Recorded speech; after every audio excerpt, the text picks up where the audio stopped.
Good afternoon, HMS Bobcats. Mr. Flato here. Welcome back to another great week at D. Helena Middle School. This week's Bob lesson, something I've been thinking about for a while when I'm out at recess, observing you all in your social realm and your social dynamics, the different groupings of students.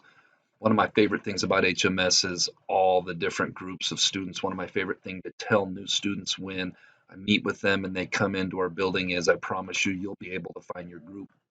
We have a wide, diverse group of kids at our building who, for the most part, are unabashedly not afraid to be who they really are. And that is one of my favorite things. And that's the core of what this Bob lesson is about today. This Bob lesson's a little bit outside of the box. And I was thinking about it for a while, and I ran the idea by a couple of sixth graders last week, and they gave me the go ahead. Yes, you should put it together and do it. So here we are. This Bob lesson is kind of comparing emperor penguins and the way that they act in the Antarctic for survival, and kind of comparing it to some of the things socially some of our middle schoolers do for survival, and I'm understanding why we do that. We all do that as human beings. This need to belong, this need to have some people for social survival, but how really that can be a little bit dangerous and some bad things can come from that. How our ultimate goal hopefully is to just be the best version of your authentic self. You can be Bob. Everything always comes back to being Bob, being the best version of yourself. So I hope you guys enjoy this. I hope you all have a great week. All right, we are off and run on this week's Bob lesson. Middle schoolers are like penguins. But first, let's be our best this week at HMS, and that's what this Bob lesson is all about, is being our best authentic version of ourselves. Let's be safe, let's be responsible, let's be respectful, let's be a learner. Their only protection from the cold is their parents' brood pouch. But as winter storms set in, this isn't enough.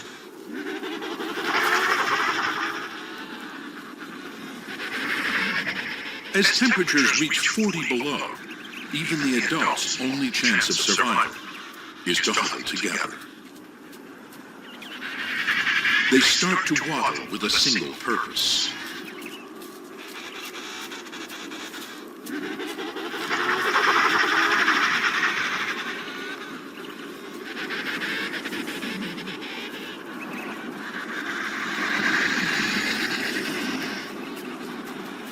All converge on the same central point until a huddle begins to form.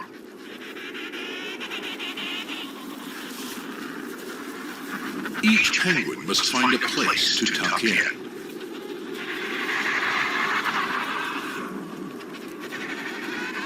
But by speeding up the action, it's clear that something more organized is going on.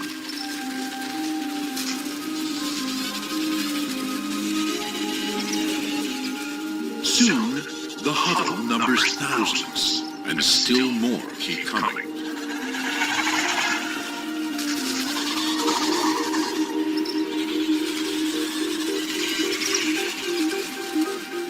While those on the outside take the brunt of the storm, those on the inside take tiny steps that move the huddle in waves.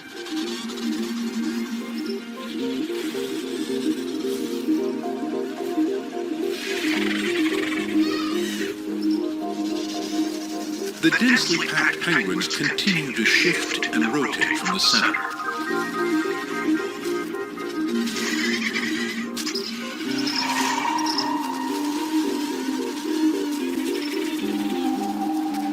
By keeping constantly on the move, no penguin is left permanently out in the cold.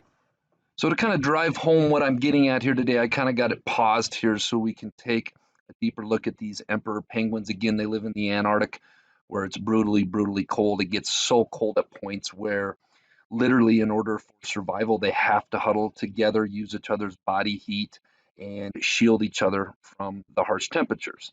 And they do it in an orderly fashion where they rotate so nobody is ever out on the outside. These are a species that work together for survival. To be independent of the group, if you were an emperor penguin, when it gets super, super cold, would most certainly mean death. You could not survive out there on your own. So surely by this point, you're probably asking yourself, Mr. Flato, what do penguins have to do with middle school students? Well, I wanted to share some of my observations over the last decade or so being around middle school students. Human nature tells all of us, not only middle school students, but adults as well, that we need to be a part of a crowd, not for our physical survival from the elements, but for social survival, right? If the pandemic taught us anything, it's that we are very much social creatures. When you tell us to stay away from one another, it leads to mental health issues, it leads to happiness issues, etc. Not only that, but we need one another for supplies, for food, for all of those survival things as well. But when I look at middle school students, I think about social survival. We all need a crowd where we feel like we belong in. That's just a need. Some of us need a bigger crowd, some of us need maybe a smaller crowd, but I think we all need at least one or two close friends that we can call our people. To be left out of the crowd and to be alone or ostracized. Ostracized basically means you're forced out of a group, can mean social death a lot of times, not death in the literal term, but very bad socially happening things for middle school students. So what is the problem with this? We need social groups, we need friendships, but what are some of the issues with middle school students acting like penguins? Well, this can lead to a lack of originality. And like I said in the intro, we have so many kids. One of my favorite things about HMS is I feel like this is an environment where everybody can just be who they are and be accepted. And this isn't the case at a lot of middle schools. This isn't the case in a lot of parts of society or even parts of the world. And when we feel like we need to be huddled together in a group and we all need to look the same, act the same for survival, a lot of times that can lead to a lack of originality. I'm always going to say, be the best version of yourself you can be. That's what we should really strive for in life. This can also lead to a lack of being true to oneself in fear of not being accepted. If I want to be accepted by that group of penguins over there so I'm not left out in the cold, that's a metaphor, then there's a fear that I might not, if I act different or if I don't act like the rest of the group, then there's a chance that I might not be accepted and I might not be a part of the group. That's definitely problematic. This can also lead to making poor decisions due to social influence. If you're being a part of a social group where you don't really feel like it's authentic or you don't really feel like you belong, and that can lead to, or even if you do feel like you belong, but you don't want to be ostracized from the group and you get peer pressured, that can lead to poor social influences where we're not making our best decisions and we're not being the best version of ourselves we can be. So, what should we be striving for? I'm always going to say this over and over again. And this is something that when I was putting this Bob lesson together, I thought about how middle school students really band together and they don't want to stick out and they just need to be a part of a group of penguins so they don't freeze to death out there in the Antarctic. And what you'll start to see as you move into high school and you get a little bit older, which I love it when I start seeing it in middle school, is when kids have the courage to just be the best version of your authentic self you can possibly be, right? Be true to who you are. Now, for a lot of you, you're still trying to figure that thing out. And, you know, that psychosocial stage, they say it goes from 12 to 19. I think it goes longer than that. But that's one of the cool things for me, observing middle schoolers from 6th to 7th to 8th grade, is I slowly get to watch that process happen with each and every one of you. And it's exciting when that happens. And that's where I'm always going to encourage people to be the best version of your authentic self you can possibly be. And if you do that, I promise you the right friendships and the right peers will recognize you for who you really are. They will find you and you will have more fulfilling, authentic, and enriched friendships because of it. All right, that brings us to this week's quote of the week, which is why fit in when you're born to stand out. That's Jerry Spinelli. That's also a quote from Dr. Seuss, but totally fitting.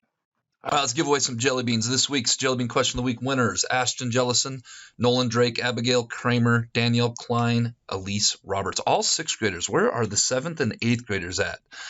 The answer to last week's Jelly Bean Question of the Week was a river.